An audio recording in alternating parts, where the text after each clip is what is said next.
안녕하세요. 세로이입니다. CIS가 급등을 계속을 하다가 임원의 투 전무와 상무의 주식 대량 매매로 인해서 전무는 4만 주 정도가 되는 것 같고요. 상무는 60만 주라고 한다면 대단히 적지 않은 물량을 이곳 평균 12,000원 정도에서 매도했습니다.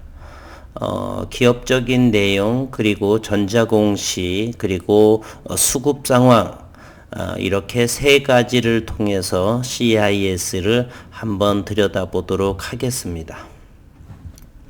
우선 기업적인 내용을 보게 되면요.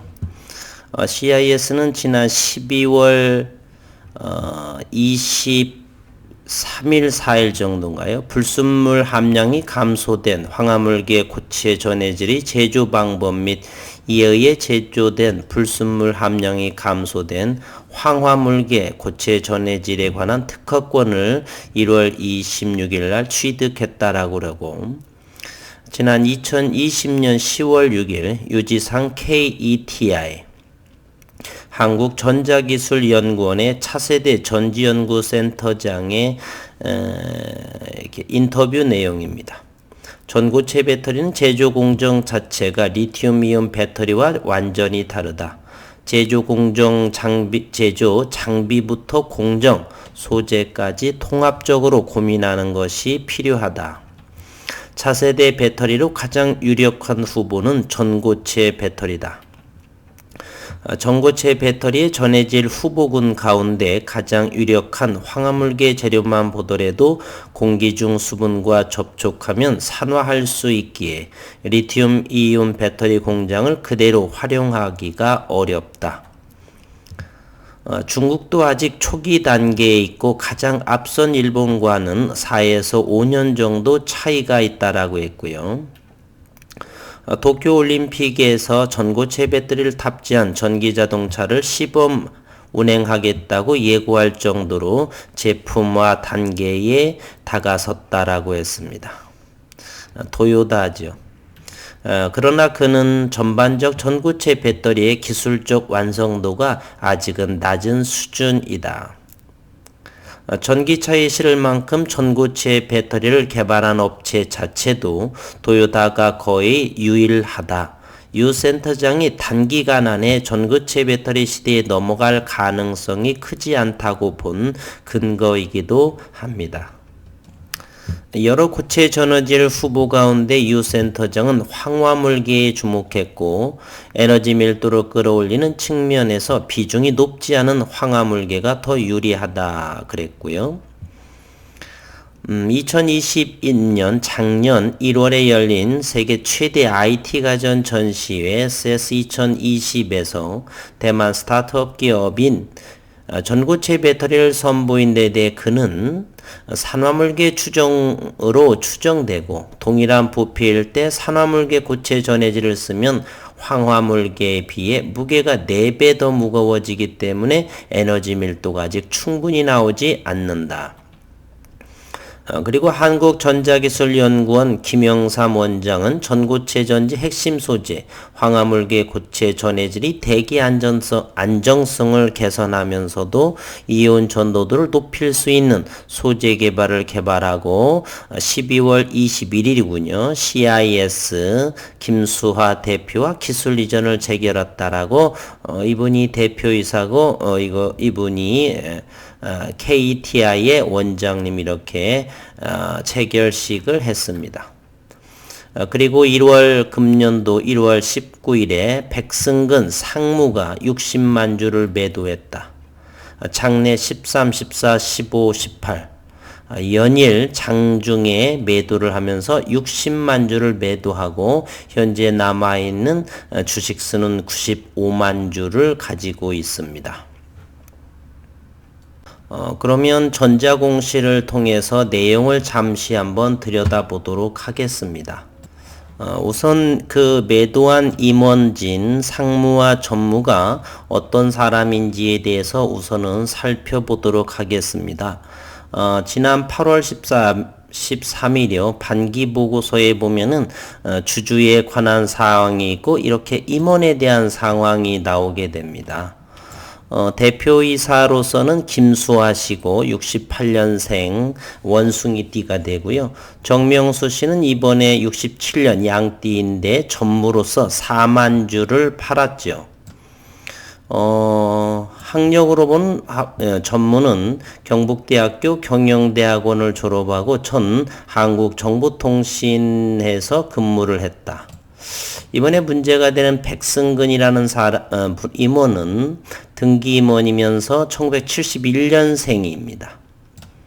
학력을 보게 되면 고졸 출신인가요? 김해건설고 졸업으로 최종 학력이 나와 있네요. 그리고 담당 업무가 생산기술입니다. 그런 전 근무처가 서통에서 대표이사와 같은 곳에서 이렇게 근무를 했군요. 대표이사 김수아 씨는 820만 주를 보유하고 155만 주에서 60만 주를 이제 매도했으니까 그러면은 이분은 90만 주 정도가 남아 있겠네요. 95만 주 정도를 남아 있습니다. 고등학교 출신이 상무는 처음 보네요. 우선은 중요한 것은 백승근 이 임원이 생산기술 파트라는 것이에요. 생산기술 파트면 전고체 배터리에 대한 생산을 상무로서 담당하고 있는 사람이 60만 주를 팔았다라고 하는 것은, 그리고 전략기획에서 4만 주를 이렇게 팔았다는 것은 의미가 있다라고 보네요. 아직은 시기상조라는 그러한 의미도 상당히 강해 보입니다. 그러면 최근에 발표되는 정명수 백승금님의 이렇게 한번 매도의 내용을 한번 보도록 하겠습니다. 매도 사유가 어떻게 나와 있는지를 한번 보겠습니다. 정명수 씨는 67년생이고요.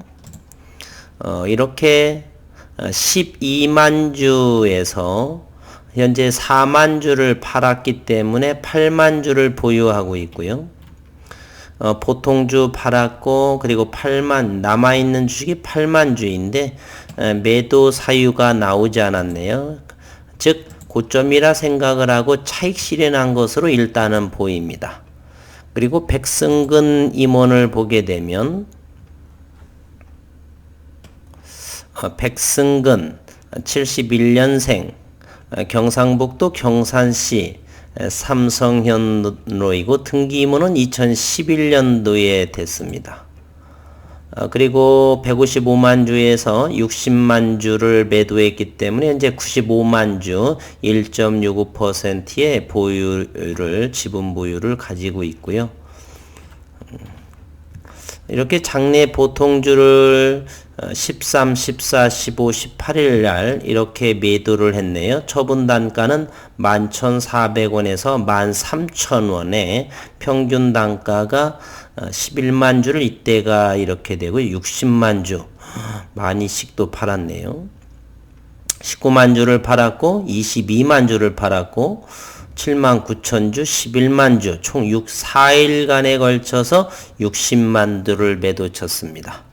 어떤 사유가 나와 있지 않은 걸로 봐서 차익 실현인 걸로 그러네요. 일봉상으로 19일이라고 한다면 이날로 보입니다. 2만 원 정도, 제가 14,800원 정도의 펀트 물량이 돼서 2만 원까지 최근에 영상에서 한번 가지 않겠느냐, 만 원에서 시작을 해서 했는데 여기에 걸어서 조금 익절했던 거 생각이 나고요. 고점에서는 그렇죠. 그런데 여기가 우리가 들여보다 볼 사항이 좀 있죠. 수급 상황을 이제 한번 들여다보도록 하겠습니다. 수급 상황을 놀라웠죠. 기관 투자가들이 지난 21일, 지난 12월 이때죠. 12월 17일부터 공격적으로 이렇게 사들입니다. 그리고서 1월 5일부터 다시 연속적으로 이때는 거래소에서 또는 코스닥 시장에서 기관들의 연일 매도하는 상황이었는데 황화물계로 인해 배터리에서 계약건이 2번 12월에 하고요. 그래서 기관 투자가 물량이 계속하는데 현재는 상당히 금융투자 위주로 투시는 전부 다 익절한 모습을 보이고 있고 그러면 기관 투자가에서는 금융 투자는 상당히 물린 상황에 놓여 있습니다.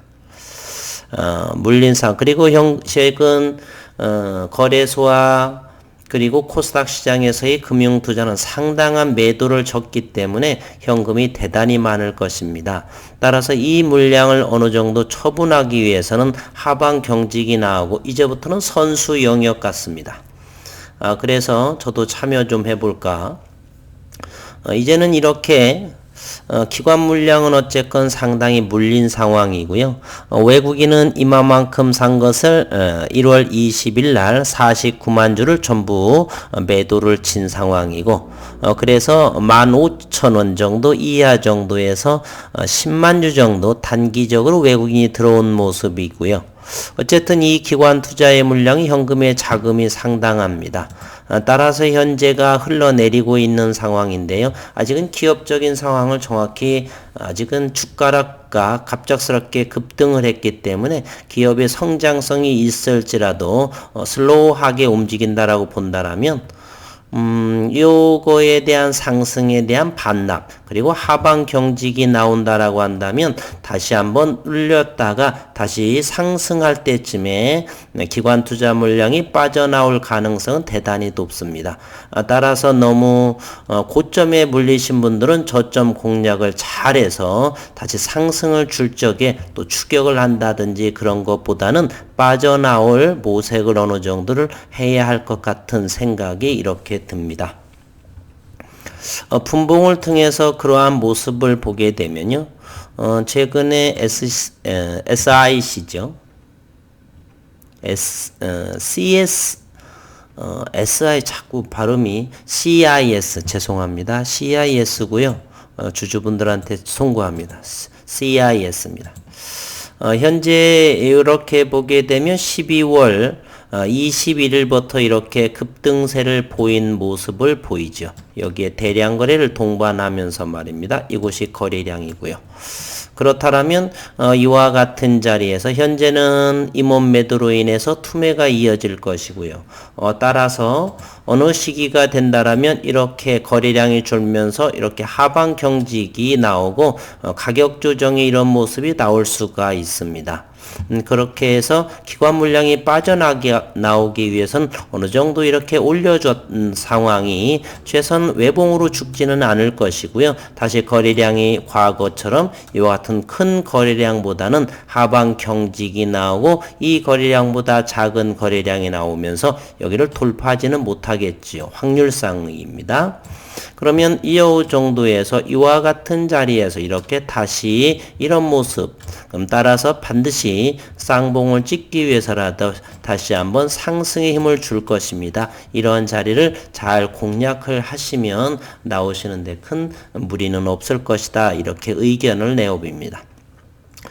무한 긍정이라고 하기에는 상무, 생산 담당을 하고 있는 상무가 60만 주 정도를 팔았다고 하는 것은 더군다나 고점대이죠. 고점대에서 60만 주를 팔았다라고 하는 것은 사뭇 의미가 있습니다. 다음 우리가 주린이 분들이나 주식의 경험이 많이 없으신 분들은 이 주식 고점에서의 임원이 큰 적어도 이렇게 상당한 물량을 매도했다라고 하는 것은 의미가 상당히 있습니다. 그 매도로 인해서 다른 용처가 나오면 또 다르겠죠. 재투자한다든지 이런 의미도 없고 전자공시를 보게 되면 단순 장내 매도를 했다라고 하는 것은 차익 실현으로밖에 볼 수가 없어요. 따라서 회사에 전화도 해볼 필요도 없는 것이고요. 공허한 메아리만 돌려올 뿐이라 저는 생각을 합니다. 따라서 이렇게 저점을 잘 지켜보시고 냉정하셔야 됩니다. 일단은 올려줄 적에 빠져나온 다음에 적은 손실을 보면서 빠져나오고 다시금 들여다본다라고 한다면 시간이 좀 흘러서 하방 경직이 나고 한참 어느 정도 기간 조정을 거친 다음에 다시 진입하는 것도 좋지 않나, 이런 의견을 내어보겠습니다. 휴일 좋지 않은 이야기를 전해드리겠네요. 어쨌든 보이는 대로 차트를 보는 것, 그리고 기업을 보는 것이 좋습니다. 수고 많으셨습니다.